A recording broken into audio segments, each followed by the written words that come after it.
The whistle of the approaching train cut through the dry Texas air like a knife, but Penelope Dawson's attention remained fixed on the horizon beyond the tracks. She clutched her 4-year-old daughter's hand tightly, feeling the small fingers squirm within her grasp. The wooden platform of Llano Station creaked beneath her worn boots as she shifted her weight, adjusting the small carpet bag at her feet. 6 months of waiting had led to this moment, and though her body ached with exhaustion, her eyes remained alert, scanning each face that emerged from the settling cloud of coal smoke. "Mama, is he coming today?" little Emma asked, her voice small against the cacophony of the station. "I believe so, darling," Penelope replied, though uncertainty gnawed at her insides. The year was 1879, and promises in the West were as fragile as morning dew under the Texas sun. The passengers disembarked businessmen in stiff collars, a few families with children, and finally, a tall figure in a dust-covered duster. He paused at the bottom of the steps, adjusting his hat before his eyes swept the platform and locked with hers. The 6 years since she'd last seen him had etched new lines around his eyes, but Isaac Irving's face was as familiar to her as her own reflection. He approached slowly, his spurs making a gentle rhythm against the wooden planks. When he stood before her, barely 3 feet away, Penelope felt her heart hammer against her ribs. Emma partially hid behind her skirts, peeking out with curious eyes. "You've been waiting for me," he said, his voice deeper than she remembered, carrying the weight of the years they'd spent apart. It wasn't a question, but a statement filled with wonder and something else, regret, perhaps. Penelope nodded, unable to speak past the lump in her throat. "I promised I would come back," Isaac continued, his gaze dropping to the small face peering up at him. "And I see I have much to answer for." "This is Emma," Penelope said, finding her voice at last. "Your daughter." The platform around them buzzed with activity, but in that moment it was just the 3 of them, standing on the precipice of what could be if they were brave enough to reach for it. Isaac removed his hat, revealing hair the color of wheat touched by sunlight. He crouched down to eye level with Emma, who regarded him with solemn curiosity. "Hello, Emma," he said softly. He hesitated, glancing up at Penelope. "Your father," Penelope finished for him. "The man I told you stories about, the one who rides the wild horses." Emma's eyes widened. "You're the horse tamer?" she asked, her voice filled with awe. A smile broke across Isaac's weathered face. "I suppose I am." Penelope watched the exchange, memories flooding back of stolen moments in the barn of her father's ranch, of whispered promises under starlit skies, of the letter that had arrived 9 months after Isaac had ridden away to make his fortune further west. A letter that had come too late, for she was already carrying his child. "I didn't know," Isaac said, rising to his full height, his eyes never leaving hers. "Not until your letter reached me in Colorado. I came as soon as I could settle my affairs." The station master called out the departure time, breaking the moment between them. Penelope gathered her courage along with her bag. "We have much to discuss," she said. "I've taken a room at Mrs. Halloway's boarding house. It's not far." Isaac nodded, reaching for her bag. Their fingers brushed, and the familiar spark that had ignited their love years ago flickered to life once more. "I've come back for good, Penelope," he said, his voice low and meant only for her. "If you'll have me." Before she could respond, Emma tugged at her skirt. "Mama, I'm hungry." Isaac chuckled, the sound warming Penelope despite her reservations. "Some things never change. I remember your mother always being hungry too." Penelope felt a blush creep up her neck. "The dining room at the Llano Hotel serves a decent meal." "Lead the way," Isaac said, offering his free arm to Penelope while balancing her bag in the other. After a moment's hesitation, She slipped her hand into the crook of his elbow, and together, the three of them stepped off the platform and into the dusty streets of Llano, Texas.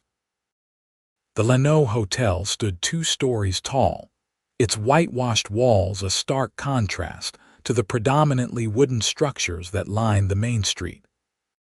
A wide porch wrapped around the front, offering shade to the few patrons who sat in rocking chairs, watching the town's comings and goings with idle interest. Inside, the dining room was cool and relatively quiet for the mid-afternoon. A few travelers sat at tables covered with white linen, while a piano in the corner remained silent, awaiting the evening hours when it would provide entertainment for the hotel guests. The maitre d' led them to a table near a window that overlooked the main street. Isaac pulled out a chair for Penelope, then helped Emma onto a cushioned seat that had been brought specially for her. The gesture wasn't lost on Penelope. He was trying, already showing consideration for the child he'd just met. Once they were seated, an awkward silence fell over the table. 6 years of separation yawned between them like a canyon, and Penelope wasn't sure how to bridge it. Emma, however, had no such reservations. "You have a horse?" she asked Isaac, her small face serious. Isaac smiled, grateful for the opening. "I do. His name is Thunder. He's black as midnight with a white star on his forehead." Emma's eyes lit up. "Can I see him?" "Of course. He's at the livery stable now, getting settled. Perhaps after we eat," Penelope intervened. "Emma, remember your manners. Mr. Irving might have other business to attend to this afternoon." "No business more important than this," Isaac said firmly, his eyes meeting Penelope's. "And please, it's just Isaac. Mr. Irving makes me sound like my father." The waiter arrived to take their orders: roast beef and potatoes for Isaac, chicken and dumplings for Penelope, and a child's portion for Emma. When the waiter departed, Isaac leaned forward, his hands clasped on the table. "I want to know everything," he said. "Everything I've missed." Penelope smoothed her napkin across her lap, buying time. "That's quite a lot to cover over lunch. Then we'll start with the important parts. When was she born?" "December 12, 1874. It was snowing, which is unusual for this part of Texas." Isaac's eyes softened. "Was it difficult?" Penelope thought back to those long hours of labor, her mother coaching her through each contraction while her father paced outside the bedroom door. "Yes, but worth every moment when I first held her. And your parents, how did they react?" Penelope finished for him. "Father was furious at first. He wanted me to give her up, send her to an orphanage in San Antonio." She saw Isaac's jaw clench, but Mother wouldn't hear of it. "And once Emma was born, well, Father melted like butter on a hot biscuit. He adored her until the day he died." "Your father passed?" Isaac's voice was gentle with concern. 2 years ago, pneumonia took him in the winter. Mother followed 6 months later. The doctor said it was her heart, but I think it was grief." Isaac reached across the table, his calloused hand covering hers. "I'm sorry, Penny, I should have been here." The use of her nickname, one only he had ever used, sent a tremor through her heart. "Yes, you should have," she agreed, but there was no bitterness in her voice, only a statement of fact. Their food arrived, momentarily pausing the conversation. Emma, hungry after the long wait at the station, dug into her meal with enthusiasm. Penelope was grateful for the interruption, needing time to compose herself. "You mentioned Colorado in your letters," she said once they'd begun eating. "What took you there?" Isaac cut into his beef, considering his answer. "After I left here, I headed west as planned. Made it to California, worked the gold fields for a time, but the real money was in horses. I started breaking wild Mustangs for the Army, saved enough to buy my own land near Denver. Built a good business, but something was always missing." His eyes met hers across the table, and the intensity in them made her breath catch. I never stopped thinking about you, Penny. Not for a day. Emma, oblivious to the undercurrents between the adults, piped up. I want to ride a horse like in your stories, Mama. Penelope smiled at her daughter, grateful for the diversion. Perhaps someday when you're older. I could teach her, Isaac offered. Start her on a gentle pony. Every child should know how to ride, especially out here. The thought of Isaac staying long enough to teach Emma to ride sent a confusing mix of hope and fear through Penelope. She'd spent years building a life without him, teaching herself not to depend on anyone. His return threatened the careful independence she'd constructed. That's generous, but we don't know how long you'll be staying, she said carefully. Isaac set down his fork, his expression serious. I told you, I've come back for good. I sold my business in Colorado, Penny. Everything I own is either with me or on its way here. Penelope stared at him, speechless. She had hoped, of course, that his return might lead to something permanent, but she hadn't dared to believe he'd already made such a definitive decision. You can't just. You haven't even been here a full hour. You haven't seen what the town has become or if there's even opportunity for you here. I came back for you and Emma, not for business opportunities, Isaac said quietly. But as it happens, I've already purchased land outside town. The old Whitaker place. Do you remember it? Penelope's mind raced. The Whitaker Ranch had been one of the finest in the county before Old Man Whitaker died and his sons let it fall to ruin. It sat on prime land with access to Llano River, about 5 miles outside town. How did you manage that from Colorado? Isaac smiled. Telegraph is a wonderful invention, and I had a lawyer here handle the details. I've been planning this for months, Penny. Ever since your letter reached me. Emma, who had been listening with growing boredom, tugged at Isaac's sleeve. Can we see thunder now? I finished all my food. Isaac looked to Penelope for permission. After a moment, she nodded. Just a short visit to the stable, she conceded. Then we should get back to Mrs. Halloway's. Emma needs her afternoon rest. Isaac paid the bill and they stepped out into the Texas heat. The main street of Llano was busy with afternoon traffic wagons delivering goods, cowboys fresh from the range, and townspeople going about their business. Penelope was acutely aware of the curious glances cast their way. In a town the size of Llano, a newcomer escorting Penelope Dawson and her fatherless child would certainly start tongues wagging. The livery stable was at the end of the street, a large wooden structure with the smell of hay and horses wafting from its open doors. Inside it was cooler, the high ceiling and open windows creating a cross breeze that offered relief from the heat. Mr. Irving, called the stable master, a burly man named Gus whom Penelope knew from church. Your stallion settled in nice, spirited animal you got there. Thanks for taking good care of him, Gus, Isaac replied, leading them toward a stall at the far end of the stable. Inside stood a magnificent black stallion, his coat gleaming even in the dim light of the stable. When he saw Isaac, the horse nickered softly, stretching his neck over the stall door. Emma, meet Thunder, Isaac said, lifting the little girl so she could see better. Hold your hand flat like this and let him smell you first. Emma followed his instructions with solemn concentration, giggling when Thunder's soft muzzle tickled her palm. He likes me, she exclaimed. Of course he does, Isaac assured her. He can tell you're special. Penelope watched them, a lump forming in her throat. This was what she had imagined countless times during her pregnancy, Isaac teaching their child, the three of them together as a family. Seeing it now, after years of resignation to single motherhood, was almost overwhelming. Would you like to sit on him? Isaac asked Emma, who nodded eagerly. Isaac, I don't think, Penelope began, but he was already opening the stall door. I'll hold her the entire time, he promised. Thunder's as gentle as they come when I'm handling him." Reluctantly, Penelope nodded. Isaac led the stallion out of the stall, keeping a firm hand on the bridle.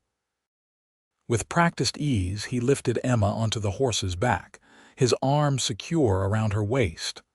"Hold onto his mane just here," he instructed, guiding her small hands. "That's it, nice and steady."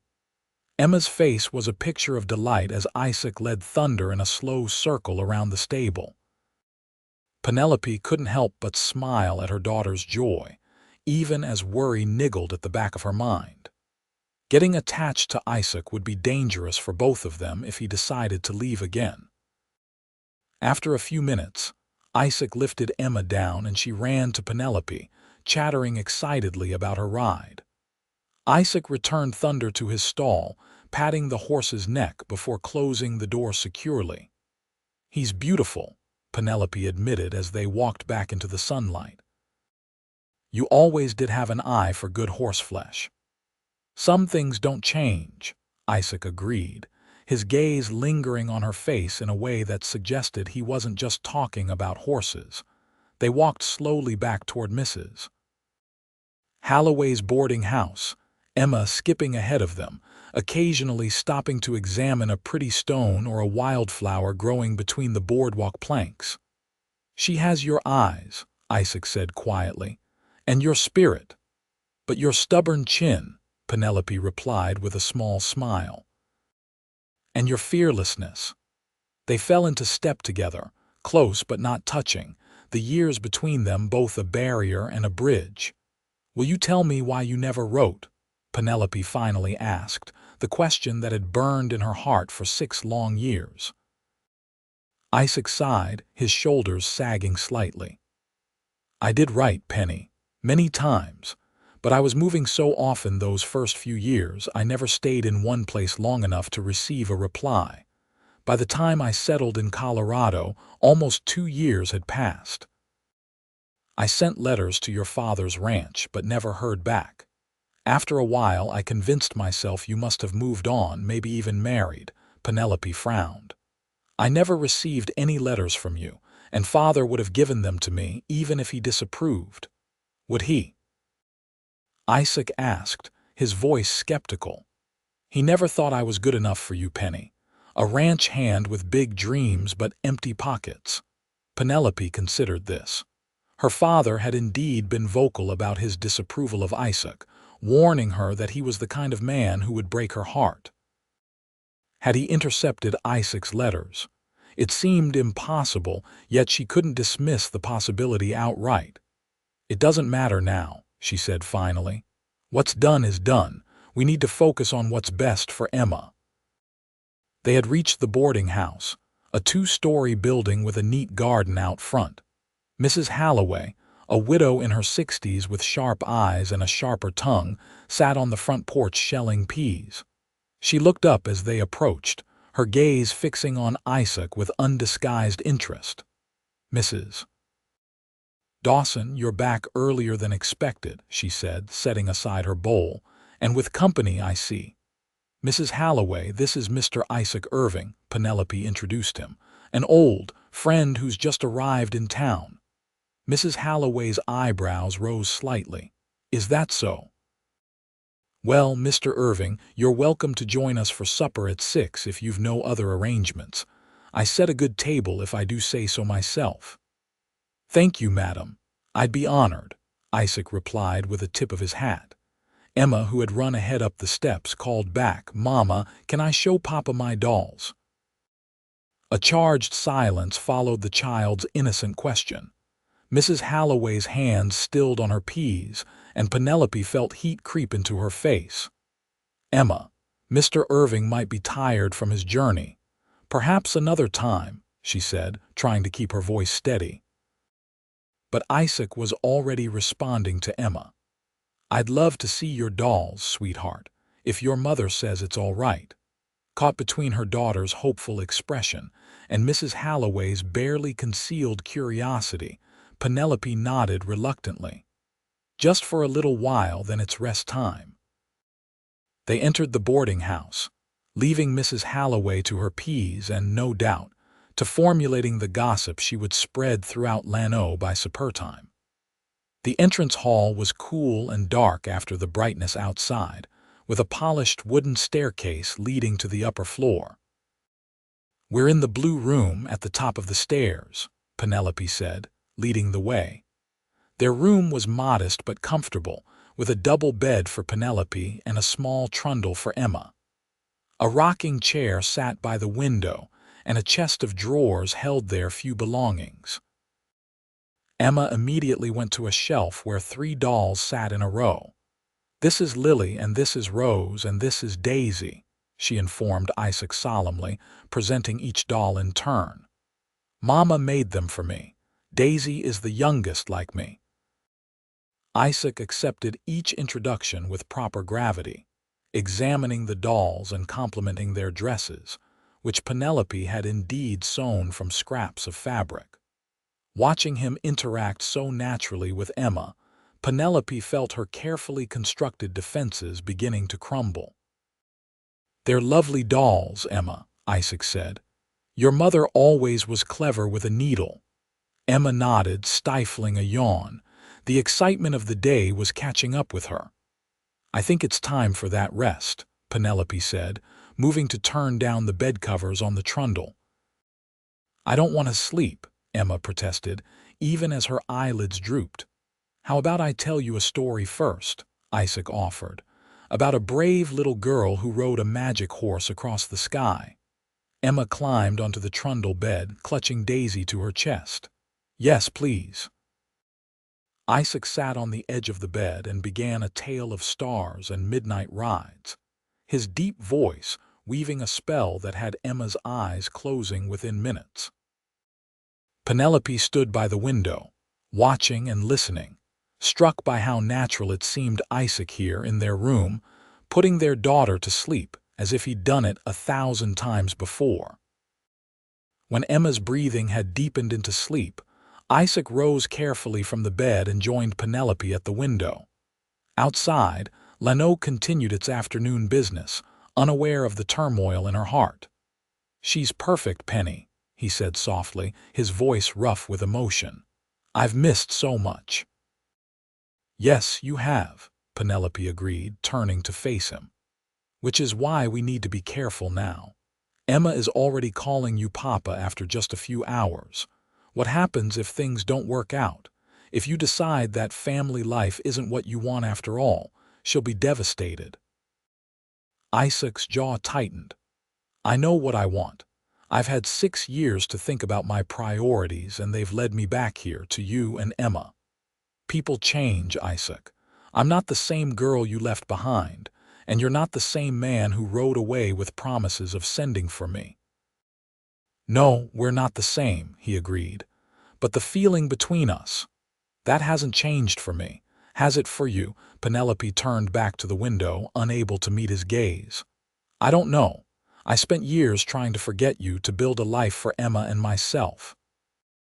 And now you're here, expecting to step back in as if those years didn't happen." "I don't expect anything, Penny," Isaac said, his voice gentle. "I'm hoping. There's a difference." She felt his presence behind her, close but not touching, respecting the boundary she'd established. "I need time," she said finally. "We both do. Emma needs to get to know you, and you need to be sure this is what you want." "Fair enough," Isaac conceded. "I've waited 6 years. I can be patient a while longer." Penelope turned to face him again. "What are your plans now?" "Will you stay at the hotel?" "For tonight, yes. Tomorrow I'll ride out to the ranch, see what needs doing. The house will need work before it's habitable again." "And your business? You said you sold it in Colorado." Isaac nodded. "I did. But I brought my expertise and enough capital to start again here. Texas has always had a market for good horses, and the Army is still buying. Plus, with the railroad expanding, there's demand for freight horses." The practicality of his plans reassured Penelope somewhat. At least he wasn't acting on pure impulse. "I should let you rest before supper," Isaac said, moving toward the door. And I need to speak with the blacksmith about shoeing Thunder. He threw a shoe on the journey. We'll see you at 6 then, Penelope said, walking him to the door. In the doorway, Isaac paused, his eyes searching hers. I meant what I said, Penny. I'm back for good. Whatever it takes, however long, I'll prove it to you. Before she could respond, he leaned down and pressed a gentle kiss to her cheek, then turned and descended the stairs, the sound of his spurs fading as he reached the bottom. Penelope closed the door and leaned against it, her hand rising to touch the spot where his lips had brushed her skin. Despite everything, the years of anger, disappointment, and resignation, her heart had quickened at his touch. Part of her, it seemed, had been waiting for Isaac Irving all along. The afternoon passed slowly as Penelope unpacked their few belongings and settled Emma for her nap. Her mind kept returning to Isaac, the way he had so easily connected with Emma, the sincerity in his eyes when he spoke of staying, the familiar feeling of rightness when they walked side by side. But doubt nagged at her. She had built a life without him, working as a seamstress from their small room, saving every penny to eventually open her own dress shop. She had plans, independence. Could she trust Isaac enough to risk those plans on the chance of a life together? At 5:45, she woke Emma and helped her change into a clean dress for supper. The little girl was full of questions about Papa and when they would visit his horse again. "We'll see, Emma," Penelope replied to each query, not wanting to make promises she couldn't keep. "For now, let's just enjoy supper with Mr. Irving." They descended to the dining room, where Mrs. Halloway had set the long oak table for her 8 boarders plus Isaac. The other residents were already seated. The Wilsons, an elderly couple who had sold their farm and moved to town. Miss Abernathy, the schoolteacher. Dr. Patterson, the town physician. Mr. Jenkins, a clerk at the bank. And the Henderson sisters, spinsters who worked at the general store. Isaac arrived precisely at 6, freshly shaved and wearing a clean shirt. His eyes found Penelope immediately, and a smile spread across his face that made her heart skip. "Mr. Irving, right on time," Mrs. Halloway said approvingly, gesturing to an empty chair beside Penelope. "Please sit." Throughout the meal, Penelope was acutely aware of the curious glances cast their way. Mrs. Halloway had undoubtedly shared her suspicions about Isaac's identity with the other boarders. Dr. Patterson, who had delivered Emma, studied Isaac with particular interest. To his credit, Isaac handled the scrutiny with grace. He answered questions about Colorado, shared stories of his horse business, and deflected inquiries about his relationship with Penelope with good-natured vagueness. Emma, seated between them, basked in the attention, especially when Isaac slipped her an extra cookie from the dessert plate. After the meal, while the others moved to the parlor for coffee, Isaac suggested a walk to Penelope. "Just around the block," he said. "Emma can come too, of course." The evening was pleasant, the worst of the day's heat having dissipated. They strolled along the main street, Emma between them, occasionally swinging from their hands. "Mrs. Halloway seems observant," Isaac commented wryly. Penelope laughed. "Nothing happens in Llano without Mrs. Halloway knowing about it. By tomorrow, everyone will know you're back." "Does that bother you?" he asked, suddenly serious. Penelope considered the question. "I've lived with gossip for years, Isaac. Being an unmarried mother in a small town guarantees it. What matters is Emma, and how this affects her." They had reached the town square, a small park with a few benches and a bandstand where concerts were held on summer evenings. Emma ran ahead to chase a butterfly, giving them a moment of relative privacy. "I want to do right by both of you," Isaac said, watching Emma. "I know I can't make up for the years I've missed, but I want to try." "And how do you propose to do that?" Penelope asked, genuinely curious. Isaac turned to face her, his expression earnest. "First, by being present. By getting to know my daughter and letting her know me. By supporting you both in whatever way you'll allow." He paused, gathering his thoughts. "And if, in time, you feel you could trust me again, I'd like the chance to court you properly, Penelope Dawson. The way I should have done years ago instead of stealing moments in your father's barn." Despite herself, Penelope smiled at the memory. "Those were good moments, though." Isaac's eyes darkened. "The best of my life, until today when I saw you waiting at that station." Emma ran back to them, breaking the moment. "Mama, can we come to the park tomorrow when the band plays? Miss Abernathy said there's music." "We'll see, darling," Penelope replied, smoothing Emma's hair. "It depends on how much work I have." "I could take her," Isaac offered.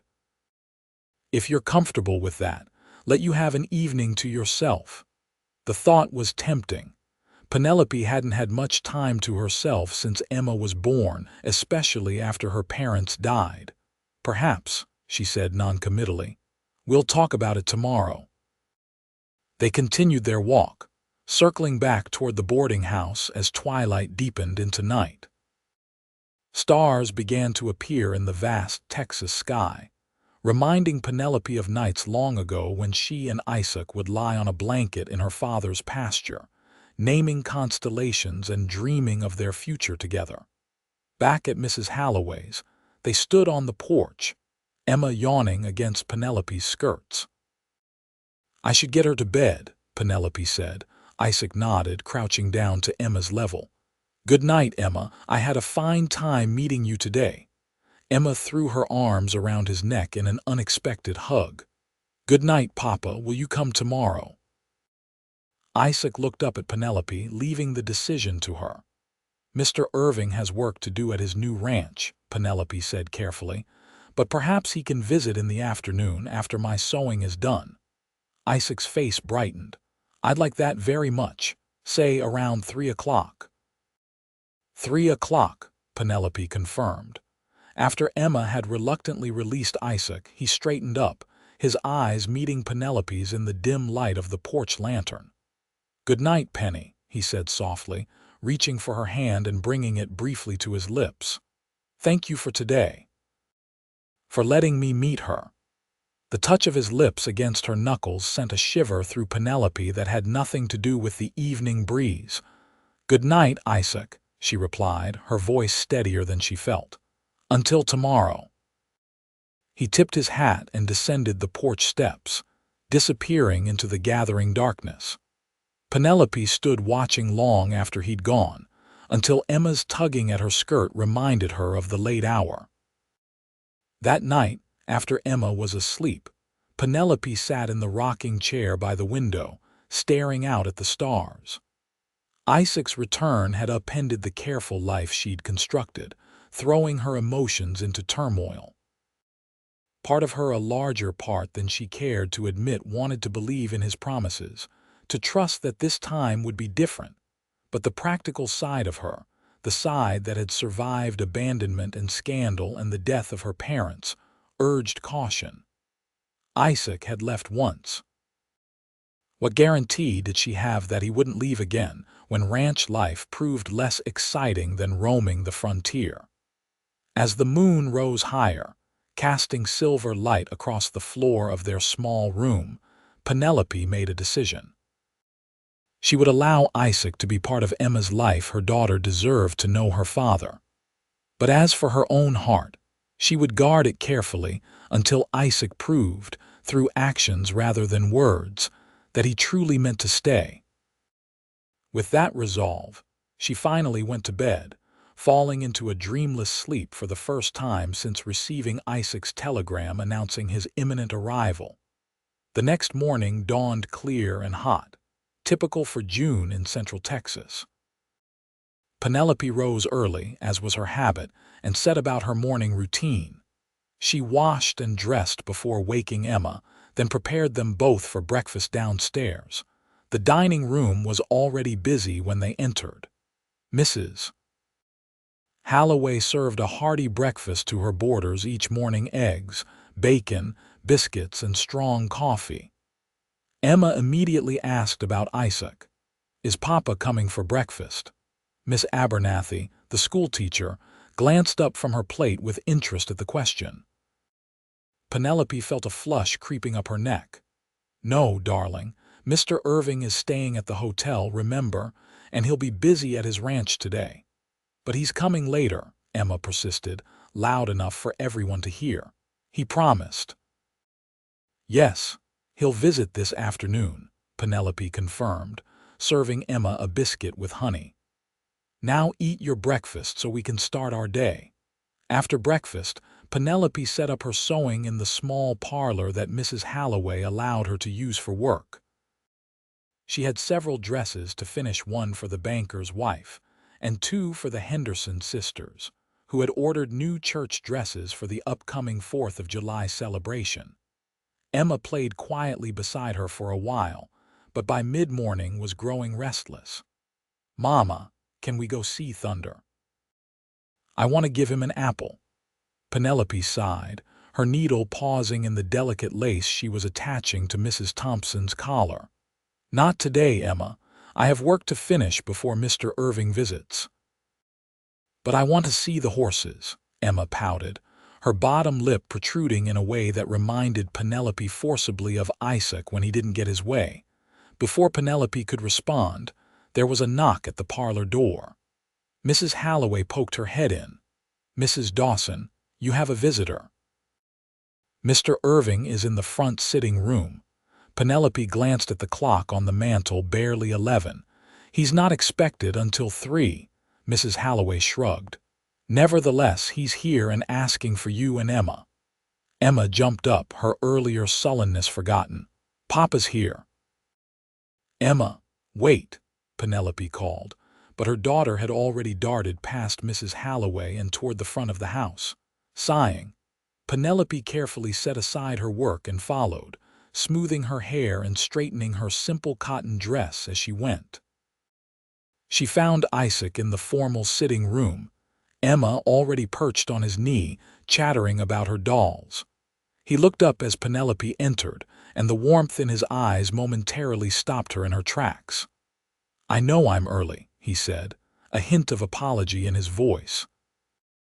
"But I rode out to the ranch at dawn and finished my assessment sooner than expected. I thought perhaps Emma might like to see Thunder properly today. Maybe take a real ride if you're amenable." Emma clapped her hands in delight, looking to Penelope with pleading eyes. "Oh, please, Mama." "Please, can we go?" Penelope hesitated, torn between her work responsibilities and her daughter's obvious excitement. "I have dresses to finish, Isaac. The Thompson gown is promised for tomorrow." "I understand," Isaac said, though disappointment flashed in his eyes. "Perhaps another day, Mrs. Holloway, who had lingered in the doorway, cleared her throat. "If I may, Mrs. Dawson, the parlor will still be here when you return, and it's such a fine day for a ride." Penelope shot the older woman a look, suspecting her motives had more to do with furthering a potential romance than concern for Emma's enjoyment. But Emma's hopeful expression was difficult to resist. "Very well," she conceded, "but only for a few hours. I'll need the entire evening to finish Mrs. Thompson's gown." Emma leapt from Isaac's knee with a cheer, and even Isaac's face broke into a wide smile that crinkled the corners of his eyes in a way that Penelope had always found endearing.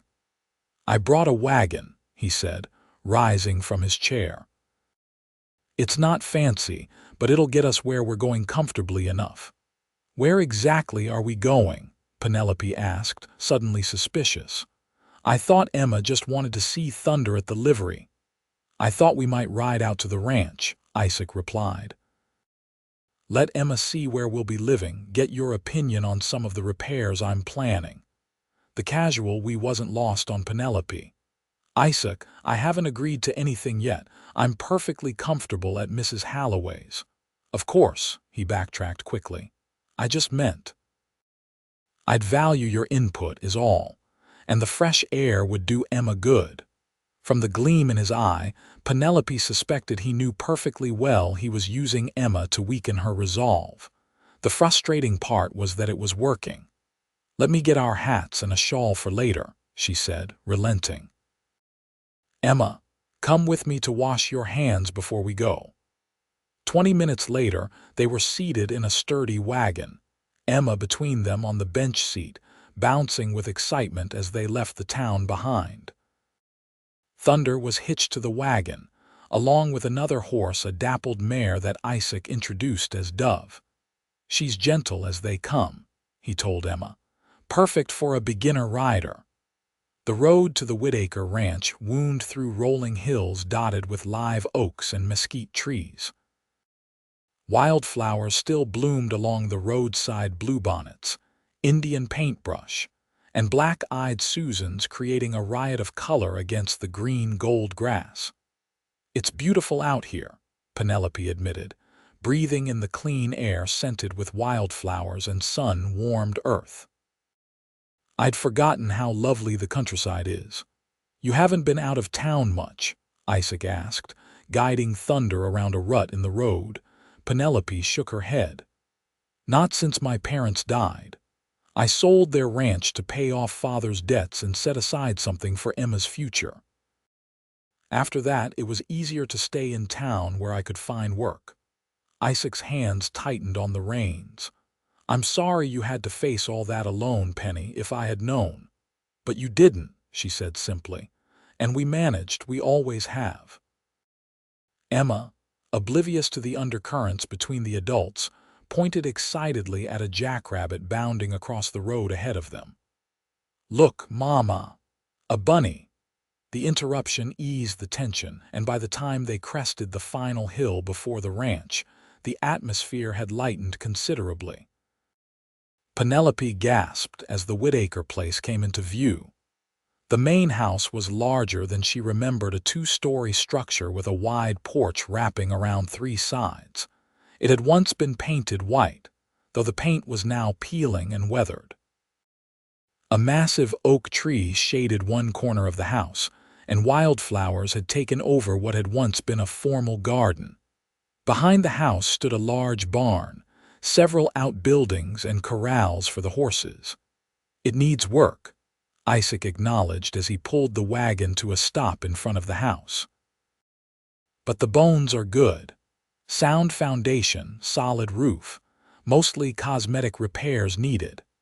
Penelope tried to imagine the place restored to its former glory, fresh paint, curtains at the windows, flowers in the garden. Despite herself, she could see it all too clearly, including Emma running across the wide lawn and Isaac returning from the corrals at the end of the day. "It's a fine property," she admitted. "The Whitakers were always proud of it." "Wait until you see inside," Isaac said, jumping down from the wagon and coming around to help Penelope down. His hands lingered at her waist a moment longer than necessary, and she felt the warmth of them through her thin summer dress. He lifted Emma down next, swinging her high in the air before setting her on her feet, making her giggle with delight. Together, they climbed the porch steps, the old wood creaking beneath their weight. Isaac produced a key from his pocket and unlocked the front door, which swung open with a protesting groan. Inside, dust motes danced in the sunlight that streamed through the tall windows. The entryway opened to a spacious living room with a stone fireplace dominating one wall. To the right was a formal dining room, and to the left, a study with built-in bookshelves. "There are 5 bedrooms upstairs," Isaac said, leading them through the house. "The master suite has its own bathing room, and the kitchen is at the back with a good-sized pantry." It was indeed a grand house, far larger than anything Penelope had ever lived in. Even her father's ranch house had been modest by comparison. "This is a lot of space for one man," she observed as they entered the kitchen, which boasted a massive wood-burning stove and ample counter space. "I wasn't planning to live here alone," Isaac replied quietly, his eyes meeting hers across the room. Emma had wandered to the back door, which opened onto a screened porch overlooking what had once been a kitchen garden. "Mama, can I go outside?"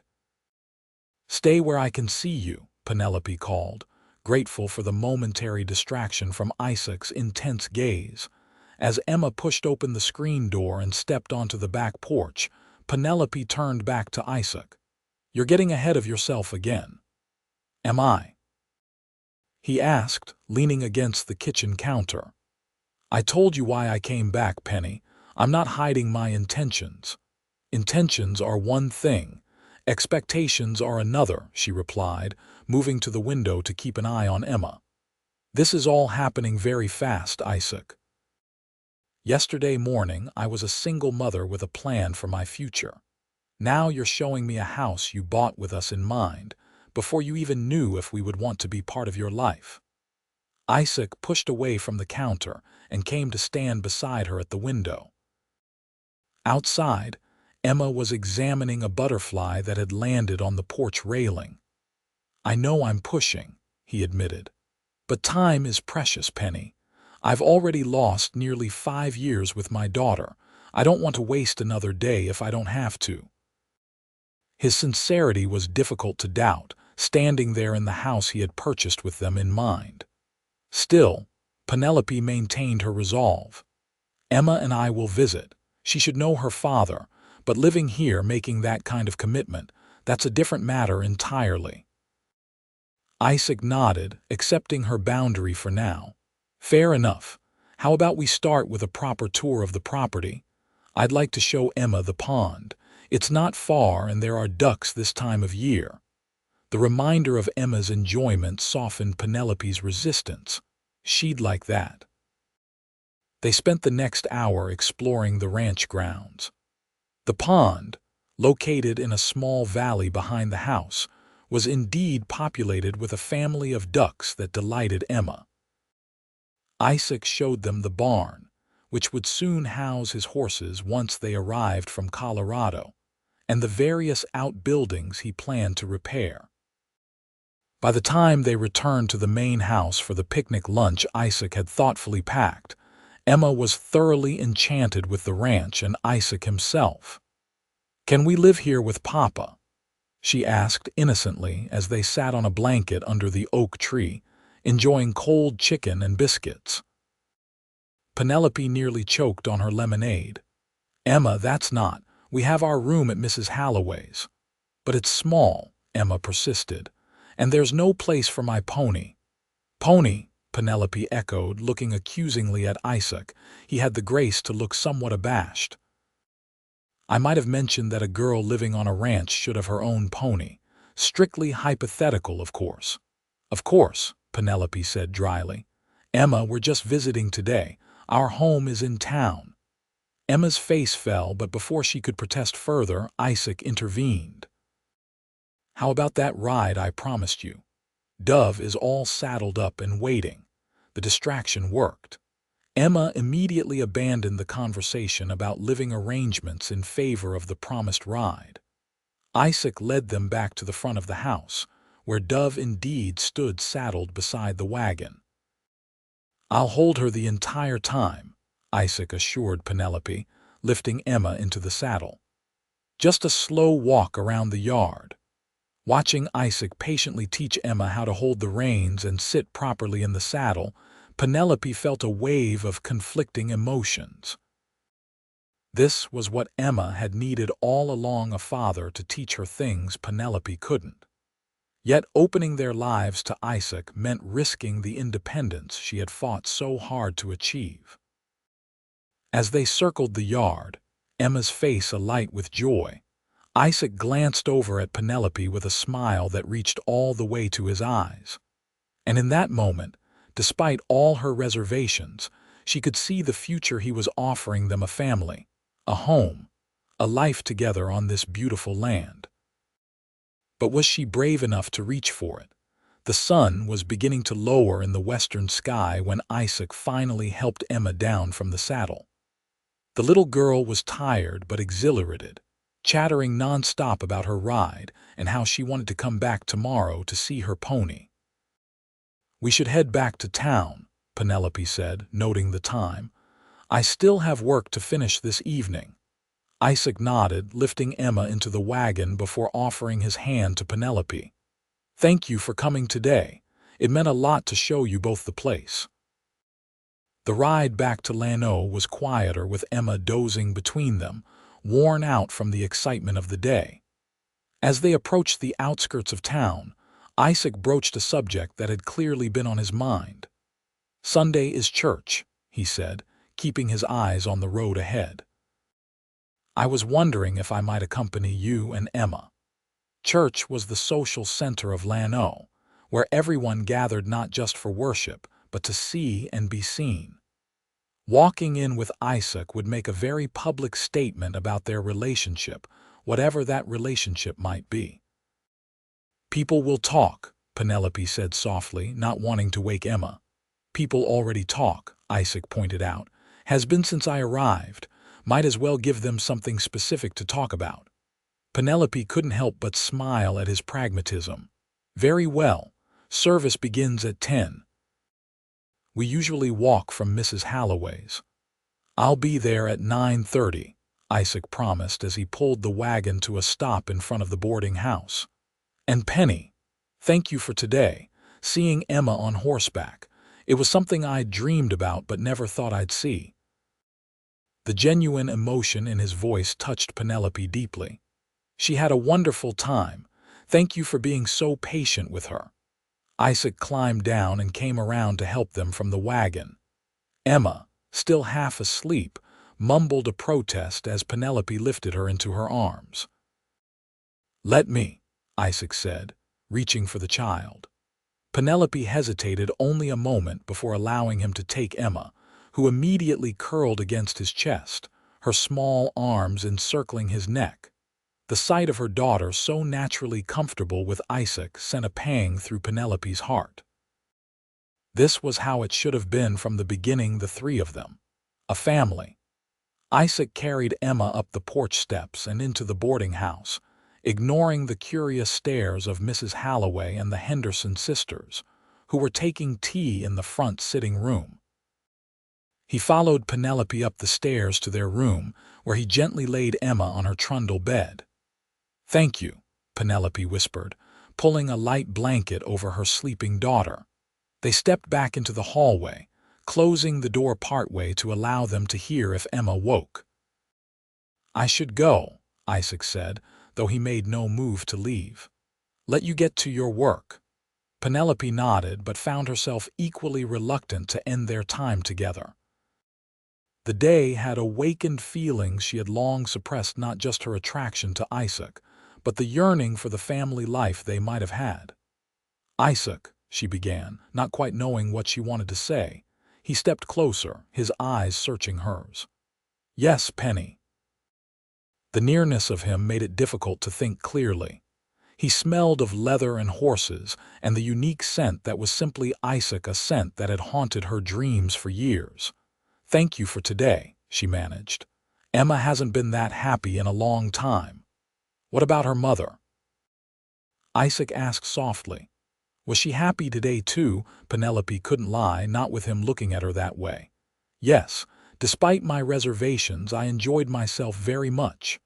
A smile spread across his face, genuine and warming. "That's a start, then." He reached out, his fingers lightly brushing a strand of hair from her face. The touch sent a shiver through her that had nothing to do with the cool hallway. "Until Sunday," he said, his voice low. Penelope could only nod, her voice momentarily deserting her. Isaac held her gaze for one more heartbeat, then turned and descended the stairs, his spurs making a familiar music that lingered long after he had gone. The next 2 days passed in a flurry of activity for Penelope. She finished Mrs. Thompson's gown and delivered it, completed the Henderson sisters' dresses, and accepted 2 new commissions, one for a wedding dress for the blacksmith's daughter and another for a christening gown for the banker's new grandson. Emma spoke constantly of Papa and the ranch, asking each morning if they would visit again soon. Penelope deflected these questions as best she could, reminding Emma that Mr. Irving had work to do at the ranch and couldn't entertain visitors every day. In truth, she was grateful for the breathing space. Isaac's return had upended her carefully ordered life, and she needed time to think clearly about what she wanted not just for Emma, but for herself as well. Sunday morning dawned bright and clear. Penelope dressed with particular care, selecting a pale blue dress that Isaac had once said brought out the color of her eyes. She styled her hair more elaborately than usual, pinning it up with a mother-of-pearl comb that had belonged to her mother. Emma, sensing the importance of the day, sat unusually still while Penelope arranged her dark curls and tied a matching blue ribbon around them. "Is Papa coming to church with us?" she asked as Penelope buttoned up her best white dress. "Yes, Mr. Irving will accompany us today," Penelope confirmed, straightening Emma's collar. "Why do you call him Mr. Irving sometimes?" Emma asked, her young face puzzled. "He's Papa," Penelope sighed, sitting beside Emma on the bed. "It's complicated, darling.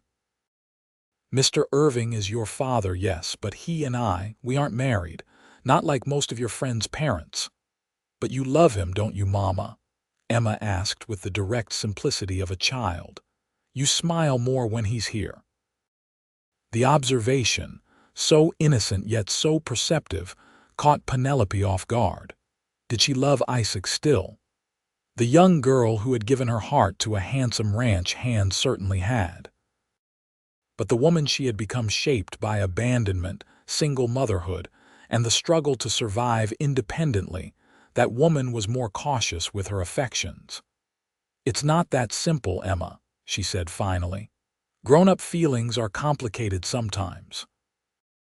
Before Emma could ask more questions, a knock at the door signaled Isaac's arrival. Penelope opened it to find him standing in the hallway, looking more handsome than she'd ever seen him in a crisp black suit, white shirt, and string tie. His hat was in his hands and his hair was neatly combed. "Good morning," he said, his eyes taking in her appearance with evident appreciation. "You look beautiful, Penny." "Thank you," she replied, feeling a blush rise to her cheeks. "You clean up rather well yourself." Emma pushed past Penelope, throwing herself at Isaac with her usual enthusiasm. "Papa, you're taking us to church," Isaac laughed, swinging her up into his arms. "That I am, Miss Emma, and don't you look pretty as a picture in that dress?" Emma beamed at the compliment. "Mama made it. She makes the prettiest dresses in all of Llano." "That doesn't surprise me one bit," Isaac said, his eyes meeting Penelope's over Emma's head. "Your mother was always clever with her hands." The warmth in his gaze made Penelope's heart flutter in a way it hadn't in years. She turned away, busying herself with gathering her Bible and reticule. "We should go," she said. "I don't like to be late." The walk to the Llano Methodist Church took them through the center of town. Being Sunday, the streets were filled with families making their way to one of the 3 churches that served the community. Penelope was acutely aware of the curious glances and whispered comments as they passed, Emma between them, holding both their hands. The church itself was a white clapboard building with a tall steeple that could be seen from almost anywhere in town. As they approached, Reverend Miller stood at the door greeting his congregation. His eyebrows rose slightly at the sight of Isaac, but he recovered quickly. "Mrs. Dawson, good morning," he said warmly. "And little Emma, how nice to see you." "Good morning, Reverend," Penelope replied. "May I introduce Mr. Isaac Irving? He's recently returned to Llano." "Mr. Irving," the Reverend said, offering his hand. "Welcome to our church. Any friend of Mrs. Dawson's is welcome here." "Thank you, Reverend," Isaac said, shaking the older man's hand firmly. It's good to be back in a proper church. The mining camps out west weren't much for Sunday services. Inside, the church was nearly full, the pews packed with Llano's citizens in their Sunday best. Penelope usually sat near the back with Emma, but today, Isaac guided them to a pew about halfway up the aisle. As they seated themselves, Isaac, then Emma, then Penelope, a hush fell over the nearby rows, followed by a buzz of whispers. Penelope kept her eyes forward, her back straight, though she could feel the weight of curious stares. Isaac, for his part, seemed completely at ease, helping Emma find the right page in the hymnal as the organ began to play the opening hymn. Throughout the service, Penelope was distracted by Isaac's presence beside her. The familiar scent of him, the sound of his deep voice joining in the hymns, the warmth of his arm occasionally brushing hers, all combined to make concentration on Reverend Miller's sermon nearly impossible. After the final hymn, as the congregation began to file out, Penelope braced herself for the inevitable interrogation. She didn't have to wait long. Penelope Dawson, Mrs. Thompson, the banker's wife, descended upon them as soon as they stepped into the churchyard. "You've been keeping secrets." "Who is this gentleman?" Before Penelope could respond, Isaac stepped forward, hat in hand. "Isaac Irving, madam. I'm an old friend of Penelope's. Just returned to Llano after some years away." Mrs. Thompson's eyes narrowed shrewdly, darting between Isaac and Emma, noting the similarities that Penelope had always seen but hoped others might overlook. "Is that so? Well, Mr. Irving, welcome back to our little community." "Thank you, madam," Isaac replied with perfect politeness. "It's good to be back. I've purchased the old Whitaker Ranch and plan to start a horse breeding operation." This announcement drew the attention of several nearby men, including Mr. Thompson himself, who stepped forward with interest. "The Whitaker place, you say? That's prime land. Been sitting empty too long. You planning to raise quarter horses?" As Isaac was drawn into a discussion about his business plans, Penelope found herself surrounded by the women of the congregation, all barely disguising their curiosity about the handsome stranger who had appeared with her and Emma. "He seems very comfortable with Emma," observed Miss Abernathy, the schoolteacher who had always been kind to Penelope despite the gossip.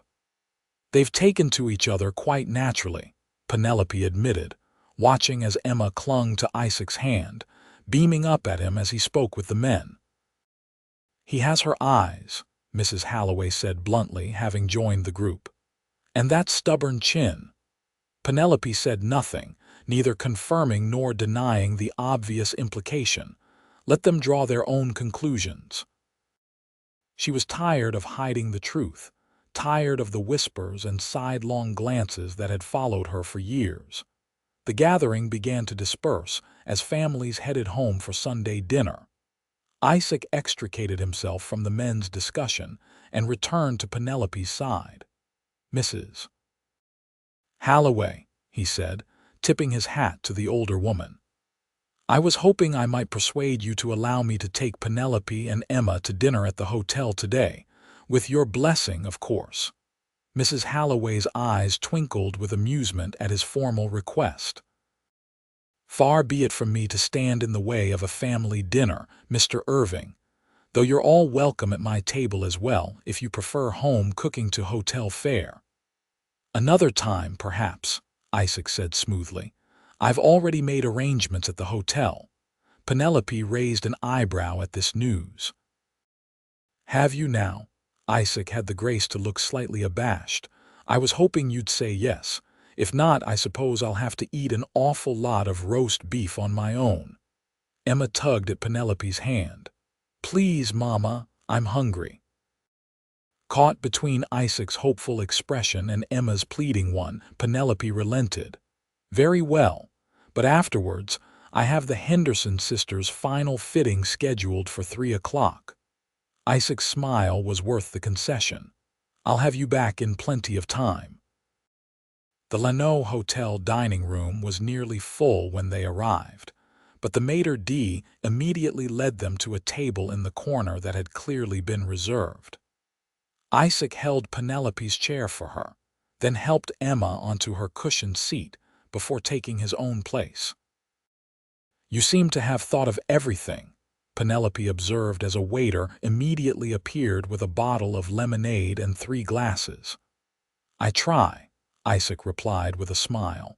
"It's not often I get to dine with 2 such lovely ladies." Emma giggled at being called a lady, while Penelope felt herself blushing like a schoolgirl.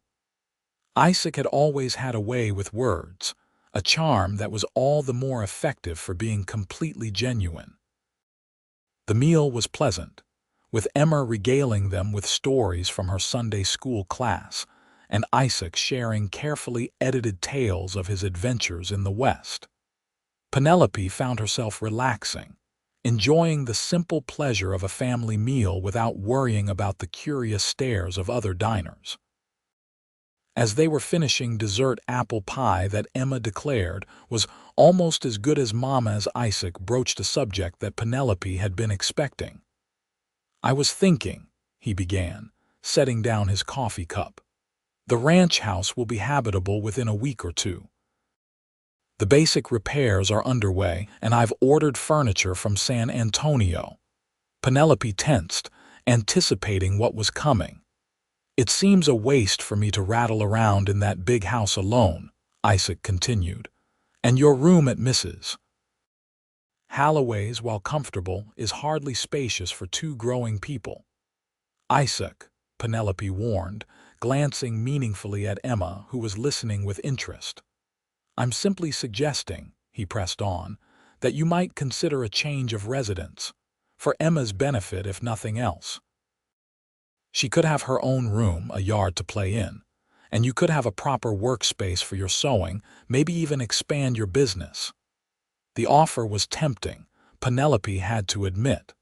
Their room at Mrs. Holloway's was indeed cramped, and as Emma grew, they would need more space. And the thought of a dedicated sewing room, perhaps with large windows for natural light, was certainly appealing. "Are you asking us to live with you, Isaac?" she asked directly, wanting no misunderstandings. "I'm offering you a home," he replied, his eyes holding hers steadily. "The details of our arrangement can be whatever you're comfortable with. I can stay in the foreman's cottage until things change, if they do." Emma looked back and forth between them, sensing the importance of the conversation but not fully understanding it. "Would I have my pony?"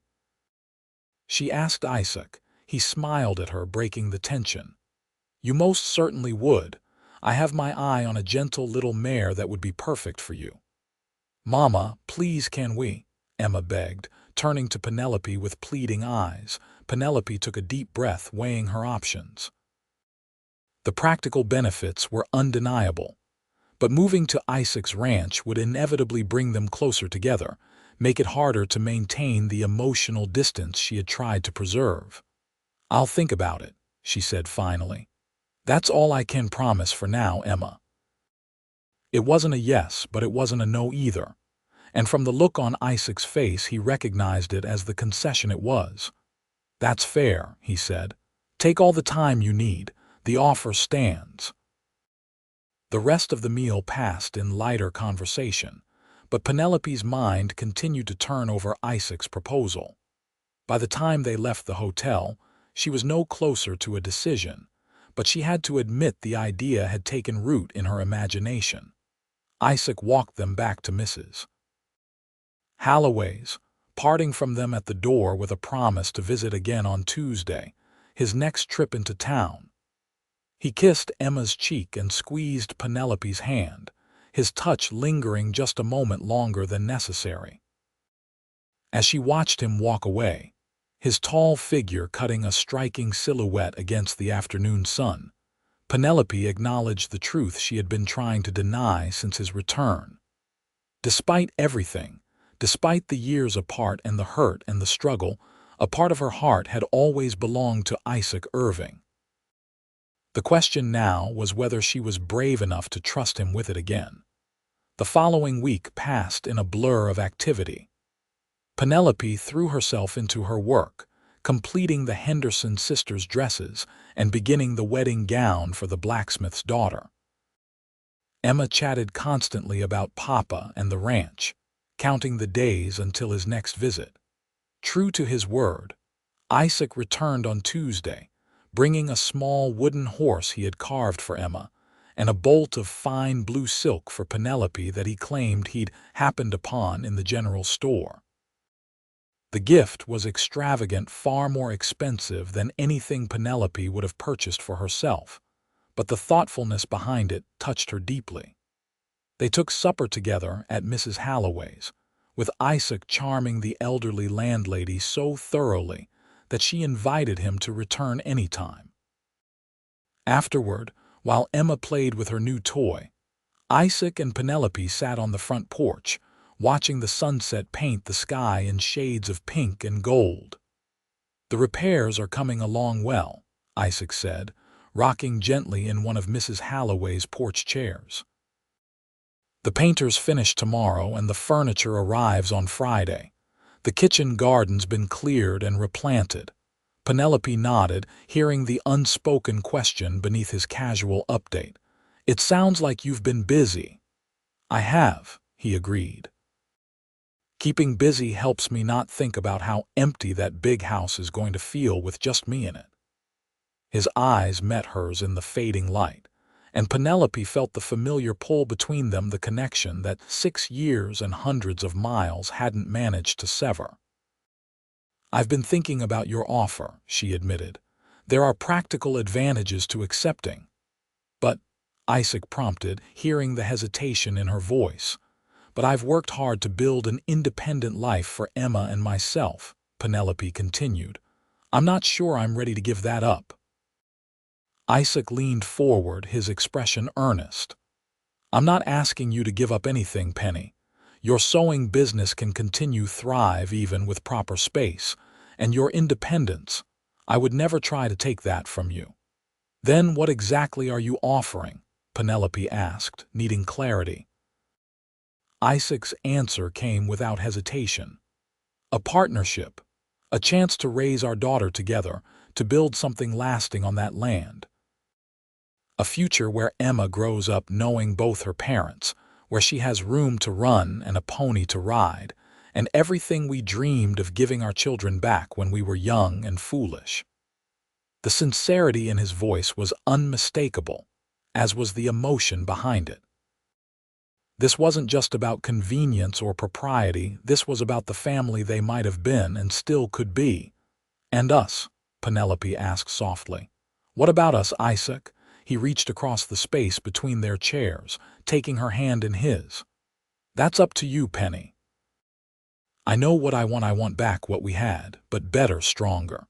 I want to wake up beside you every morning and fall asleep with you every night. I want to be your husband in every sense of the word." He paused, his thumb gently stroking the back of her hand.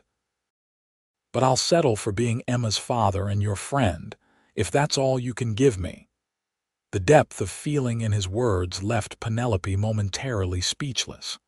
She had expected many things from Isaac's return, but such complete openness about his desires wasn't one of them. "I need a little more time," she said finally. "This isn't just about what I want or what you want, it's about what's best for Emma." Isaac nodded, releasing her hand reluctantly. "I understand, but Emma's happiness is tied to yours, Penny, don't forget that." They sat in companionable silence for a while longer, until Emma appeared at the door, ready for her bedtime story. Isaac rose, bidding them both good night with a promise to return on Saturday. "I thought I might take you both to the ranch again," he suggested. "Show you the progress." "No pressure, just a visit." Penelope agreed and watched from the porch as he mounted Thunder and rode away, his figure gradually disappearing into the gathering dusk. Saturday dawned clear and hot, typical for late June in Central Texas. Penelope and Emma were ready when Isaac arrived with the wagon, Emma bouncing with excitement at the prospect of seeing the ranch and, more specifically, The horses again.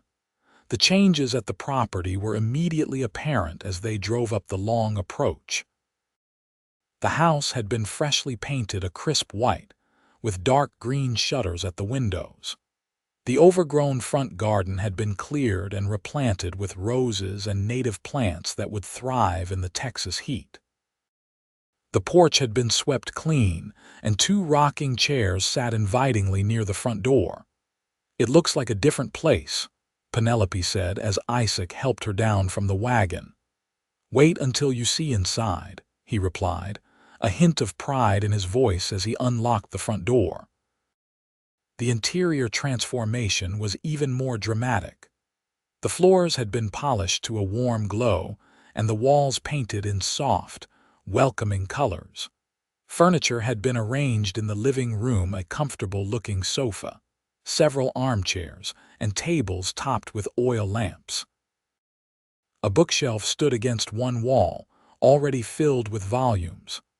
"I remembered you liked to read," Isaac explained, following her gaze. "I had the bookseller in San Antonio send a selection, novels mostly, but some poetry too." The thoughtfulness of the gesture touched Penelope deeply. In the years since Emma's birth, luxuries like new books had been few and far between.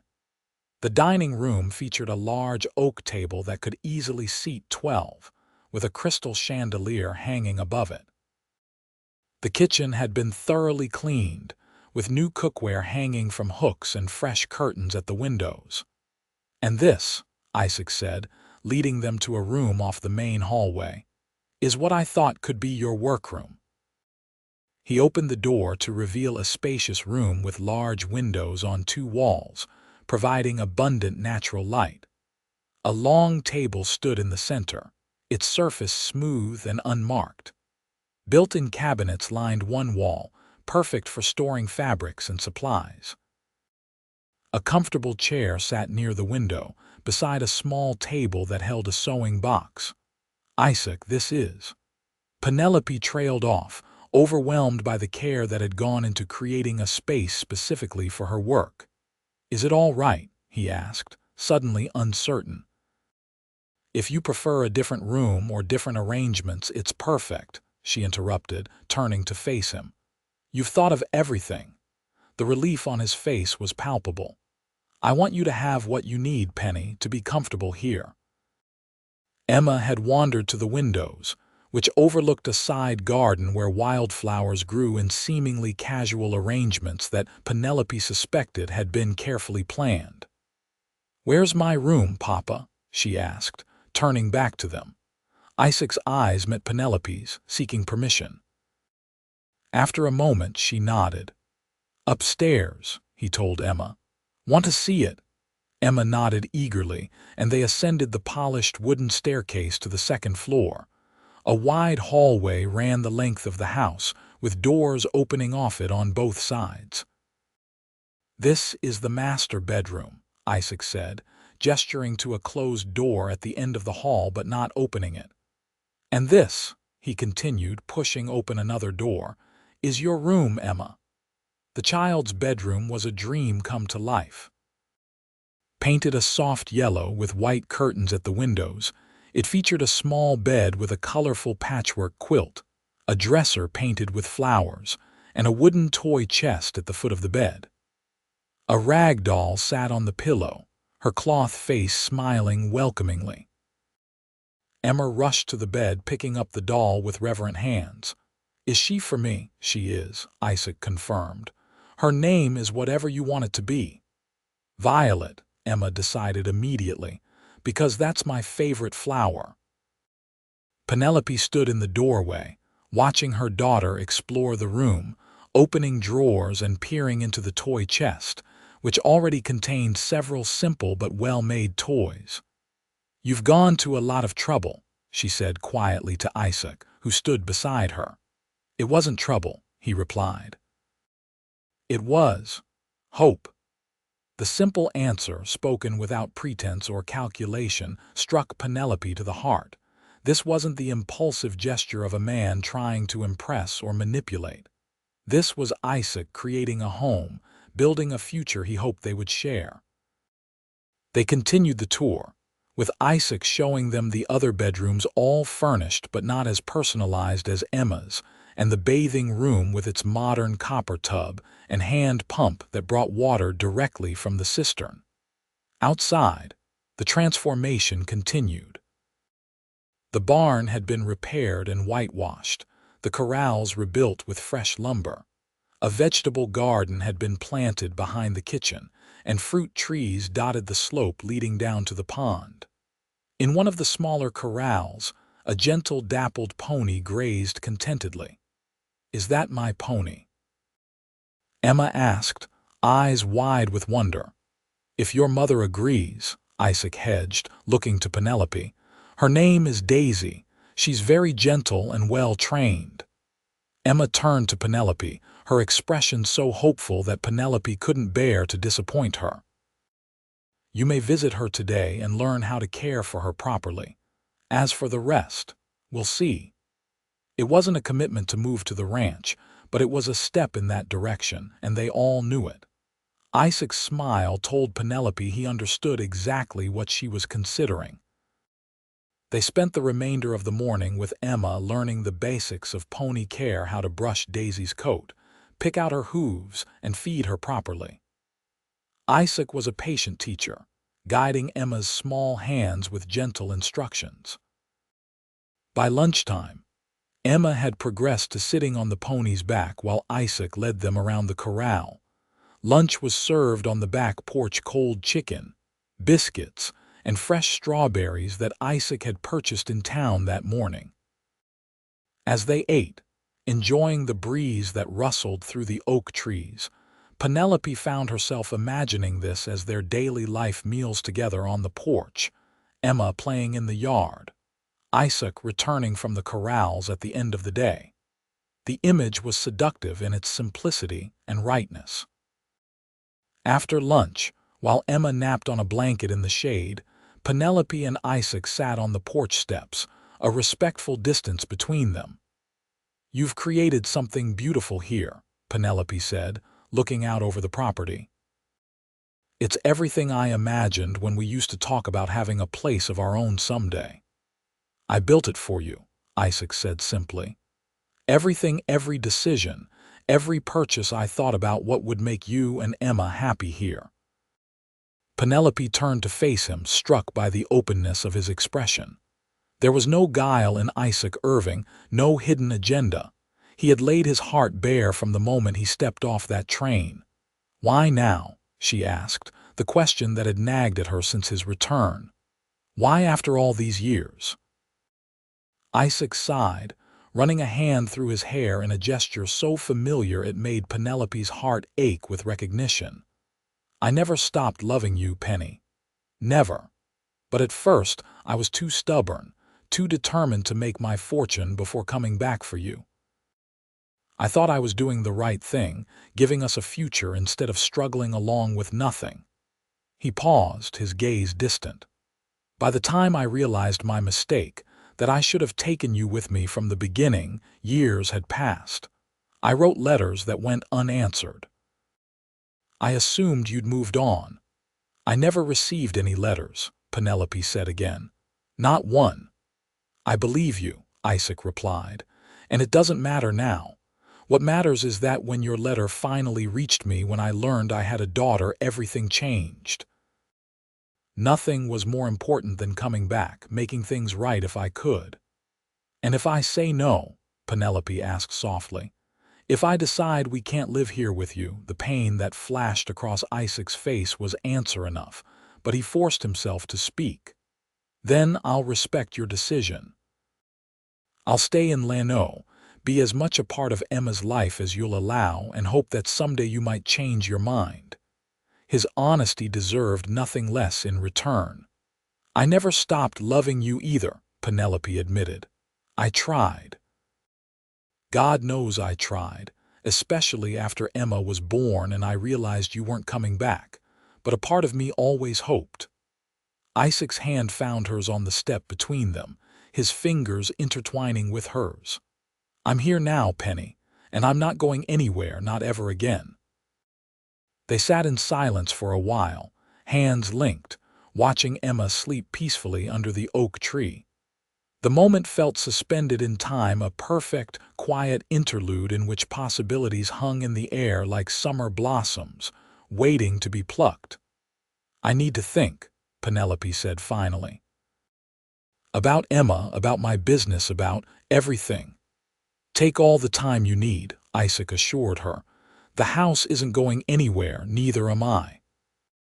When Emma woke from her nap, they spent another hour showing her the fruit trees and the vegetated garden, where Isaac had planted corn, beans, tomatoes, and squash.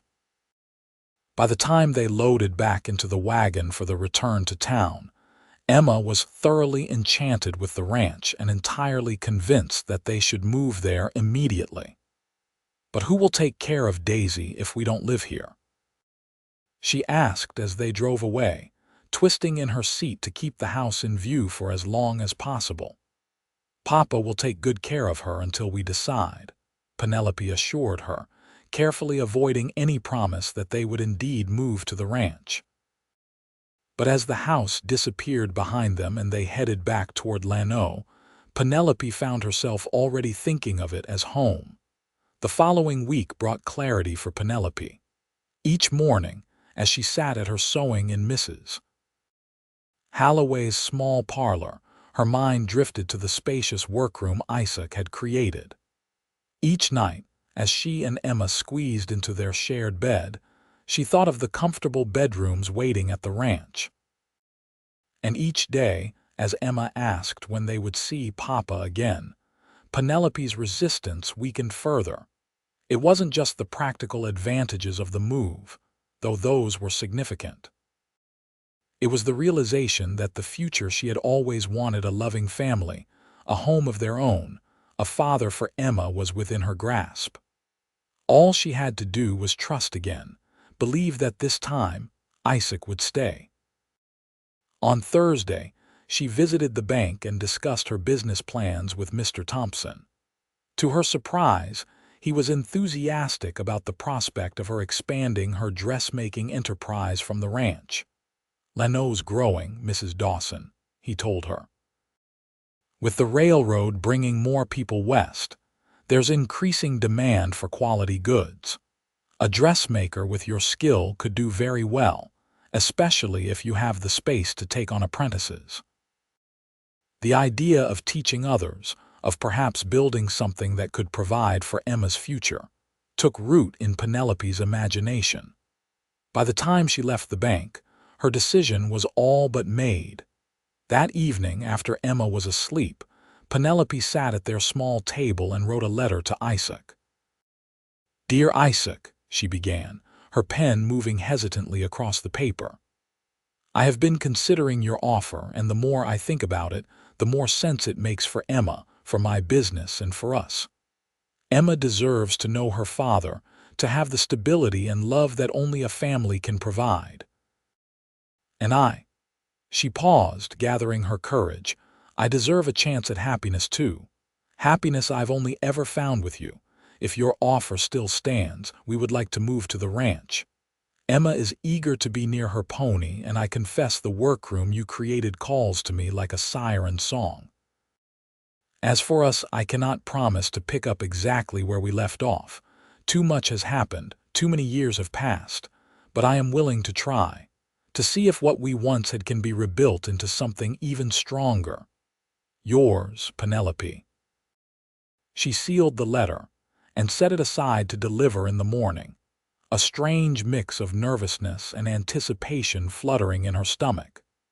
It felt momentous, this decision, like stepping off a cliff and trusting the winds to carry her safely to the other side. The next morning, Penelope dropped the letter at the hotel on her way to deliver the christening gown to the banker's wife. All day, she waited for a response, half expecting Isaac to appear at Mrs. Halloway's door at any moment. But evening came with no word from him. "Perhaps he's busy at the ranch," Mrs. Halloway suggested when she noticed Penelope's frequent glances toward the door. "Or perhaps he didn't get your letter yet. The hotel clerk might have forgotten to deliver it to his room. Penelope nodded, trying to quell the doubt that had begun to creep into her mind. Had she misread the situation? Had Isaac changed his mind? Saturday morning dawned bright and hot. Penelope dressed Emma in a light cotton frock, then donned her own simplest dress. The day promised to be scorching, and she had errands to run in town. They were just finishing breakfast when the sound of wagon wheels on the street outside drew their attention. Mrs. Holloway peered out the window, then turned to Penelope with a knowing smile. "It seems you have a caller, Mrs. Dawson, and he's brought quite the conveyance." Penelope rose from the table and went to the window.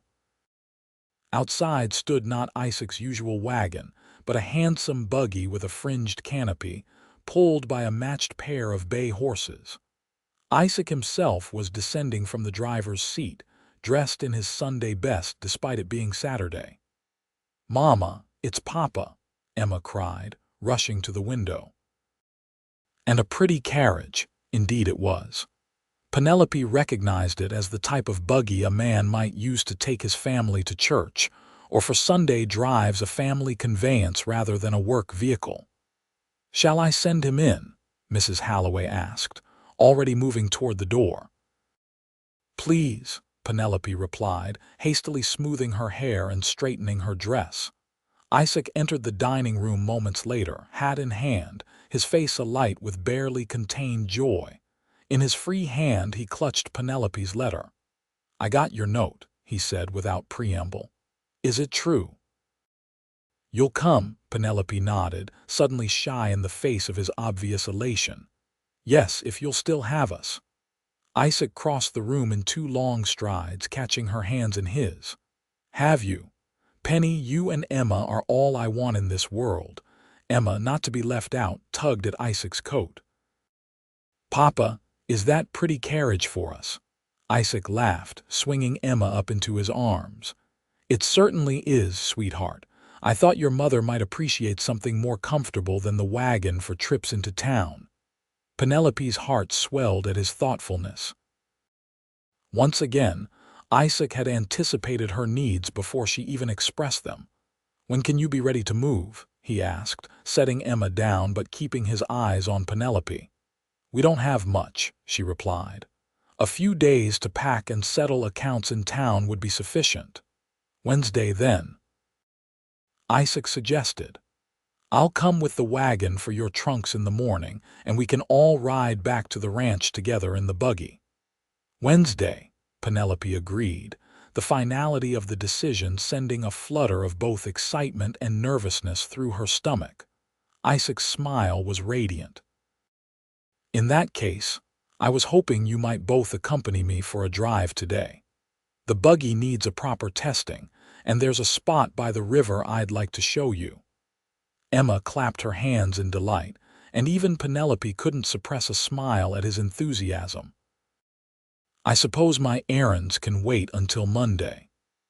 With Mrs. Holloway beaming approval from the doorway, they gathered hats and a picnic basket that Isaac had thoughtfully brought along and set out for their drive.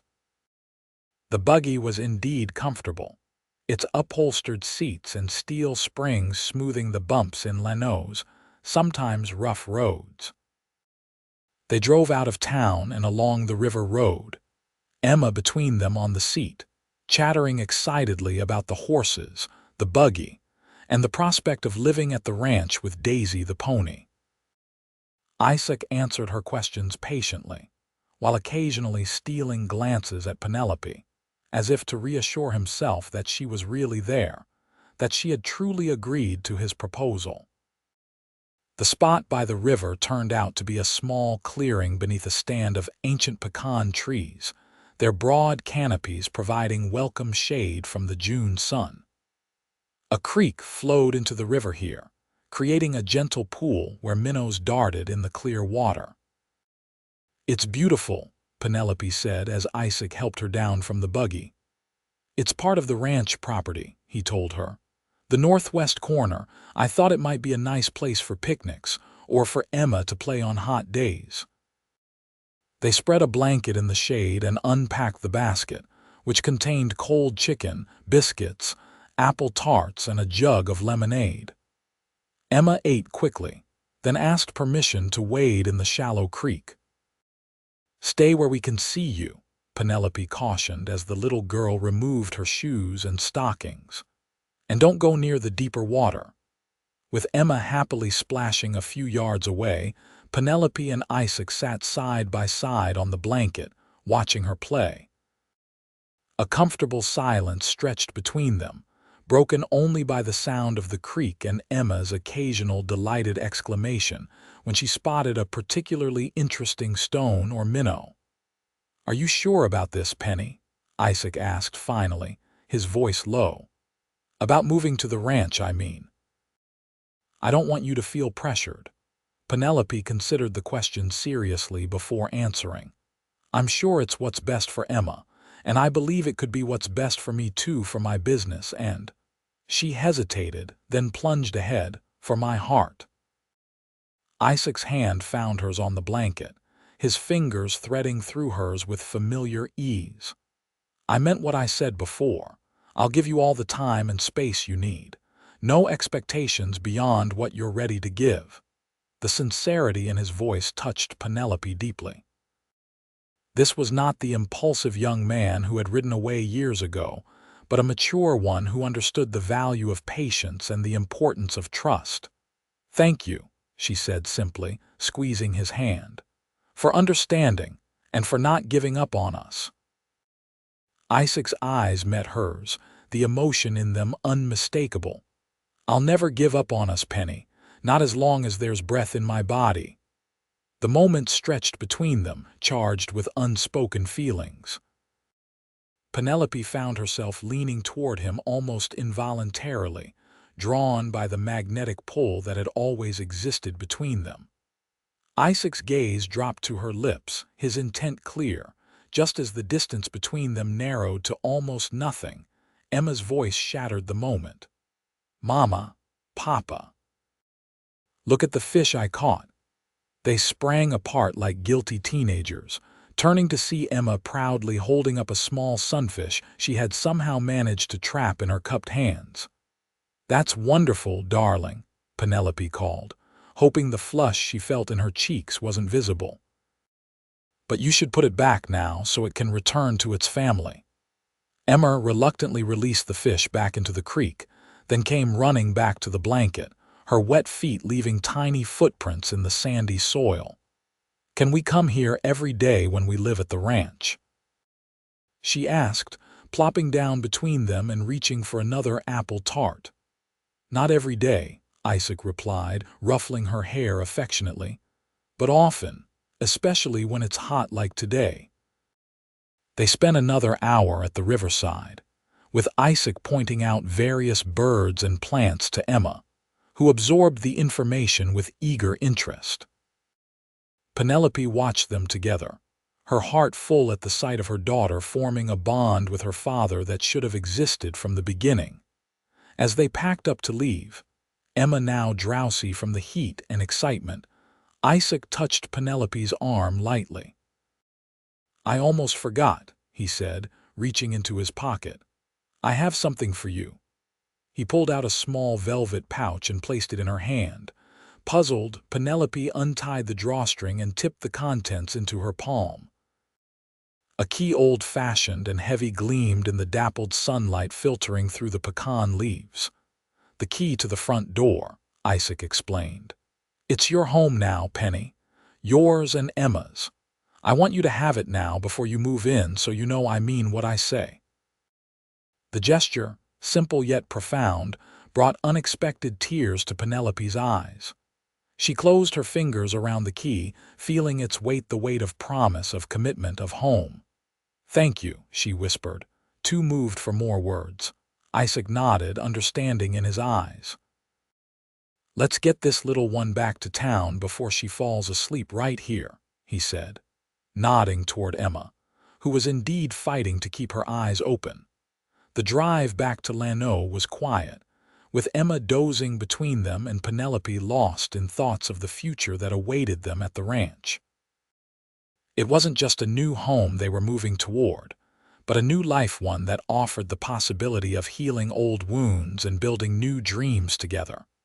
Wednesday arrived both too quickly and not quickly enough. The intervening days had been a flurry of activity, Penelope packing their belongings, settling accounts in town, and saying goodbye to Mrs. Halloway, who pretended gruffness even as she pressed a parting gift of homemade preserves into Penelope's hands. "You'll be back in town often enough," the older woman said, "but I'll miss having that little one around the house. Brightens the place up, she does." Isaac arrived promptly at 9 with the wagon for their trunks and the buggy for their comfort. Emma could barely contain her excitement, bouncing on the porch as the last of their belongings were loaded. "Is Daisy waiting for me?" she asked Isaac for perhaps the 10th time that morning. "She surely is," he assured her, lifting her into the buggy. "And I think she's as excited to see you as you are to see her."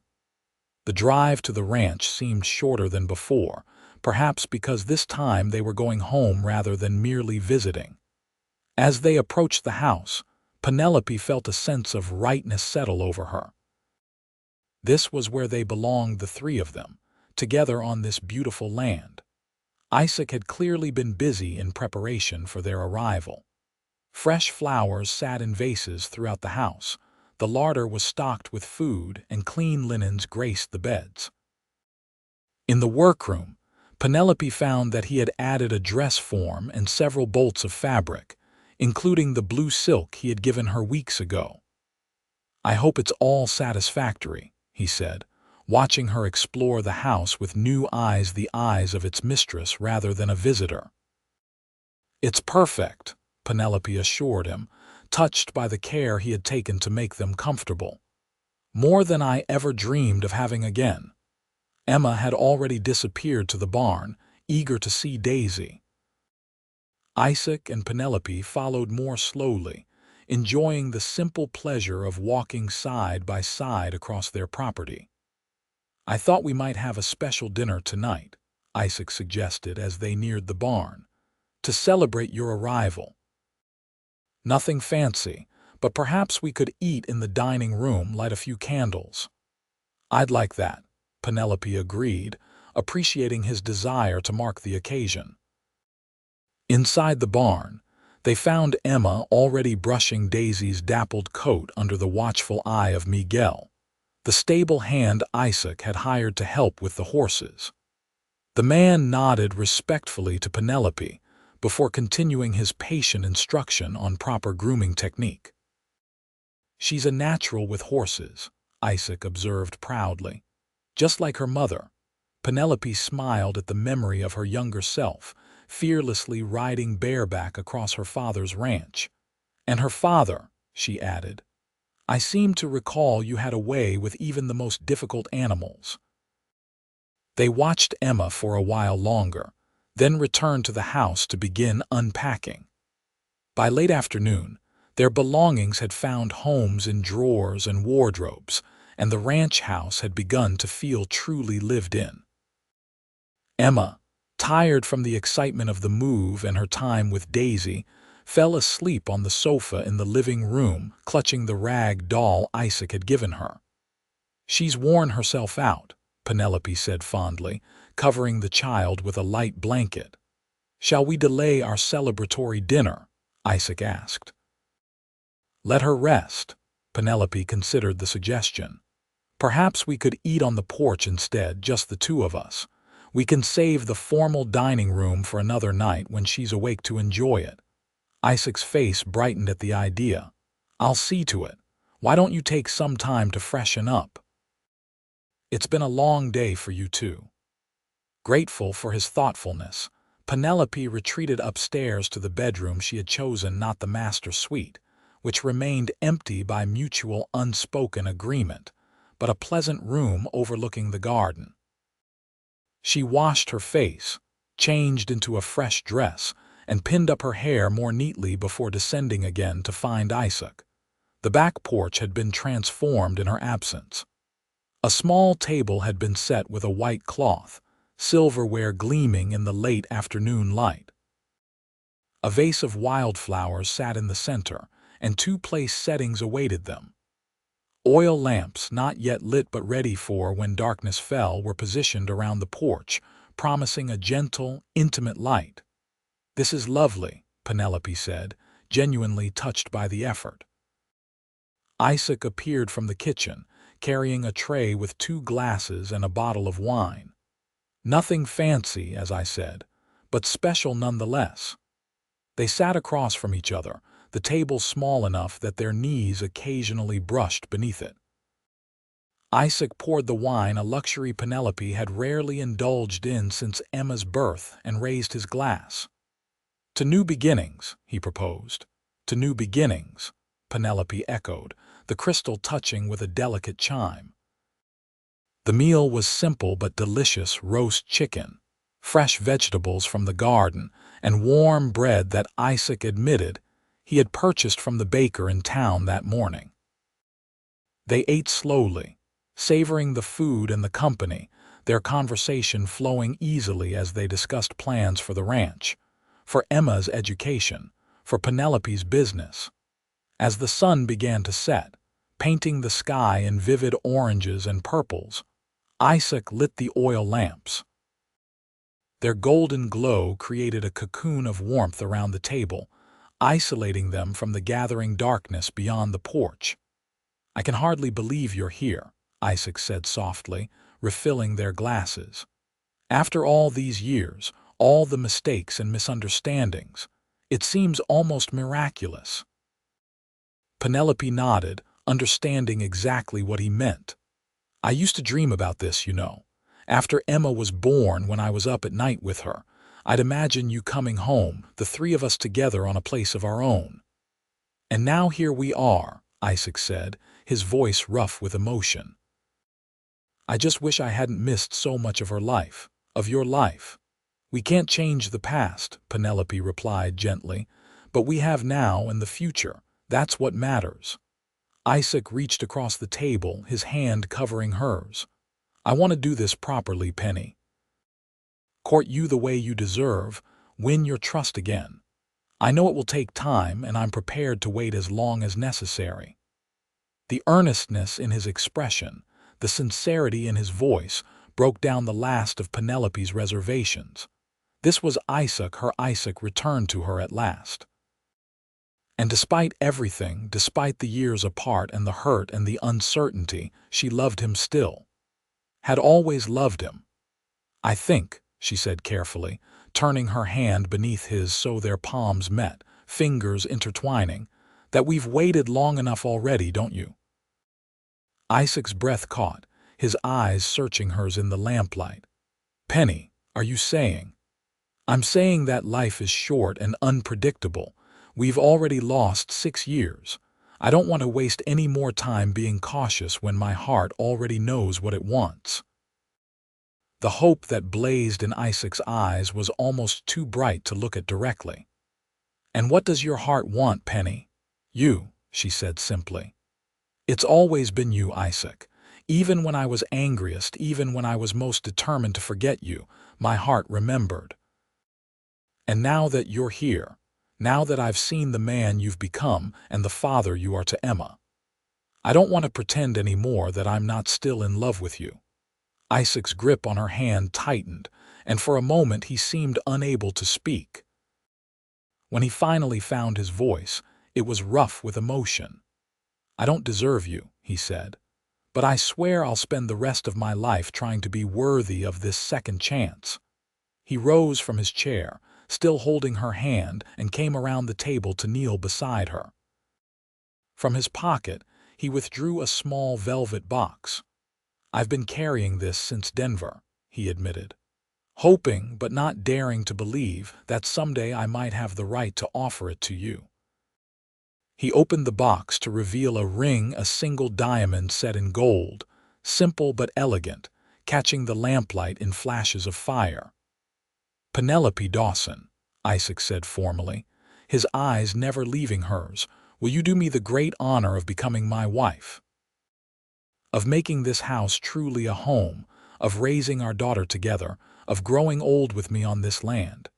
Tears blurred Penelope's vision, but her voice was steady as she answered, "Yes, Isaac. With all my heart, yes." He slipped the ring onto her finger, where it sat as if it had always belonged there. Then he rose, drawing her to her feet and into his arms. For a long moment they simply stood there, holding each other, feeling the rightness of their reunion. When Isaac finally lowered his lips to hers, it was with a gentleness that spoke of reverence, of coming home after a long journey. The kiss deepened slowly, 6 years of separation dissolving in the warmth between them, until Penelope was clinging to him, breathless and dizzy with the intensity of her feelings. "Mama!" Emma's small voice from the doorway broke them apart, though Isaac kept an arm around Penelope's waist. "I woke up and you weren't there." "I'm right here, darling," Penelope assured her, extending a hand to her daughter. "Come, Papa and I have something to tell you." Emma approached, rubbing sleep from her eyes, and allowed herself to be lifted onto Isaac's hip, her small arm automatically going around his neck in a way that made Penelope's heart swell with joy. "What is it?" Emma asked, looking between them curiously. "Well," Isaac began, his voice gentle, "I've asked your mother to marry me and she said yes. Do you know what that means?" Emma considered this, her brow furrowing in concentration.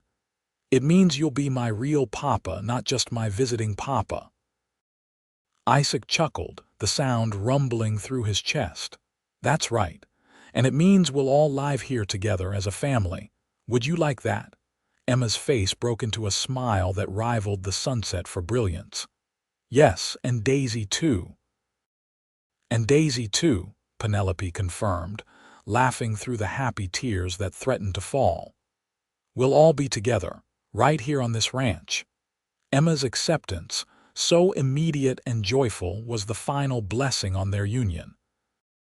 Isaac drew Penelope closer, until the three of them were embracing in the gentle lamplight, a family at last united after years of separation. Later, after Emma had been properly fed and put to bed in her yellow room, Penelope and Isaac returned to the porch. The night was clear, stars scattered across the velvet sky in countless pinpricks of light. A gentle breeze carried the scent of wildflowers and the distant song of crickets. "When shall we marry?" Isaac asked, his arm around Penelope as they gazed out at their land, their future. "Soon," she replied without hesitation. "There's no reason to wait. A small ceremony, perhaps here at the ranch, just family and close friends." Isaac pressed a kiss to her temple.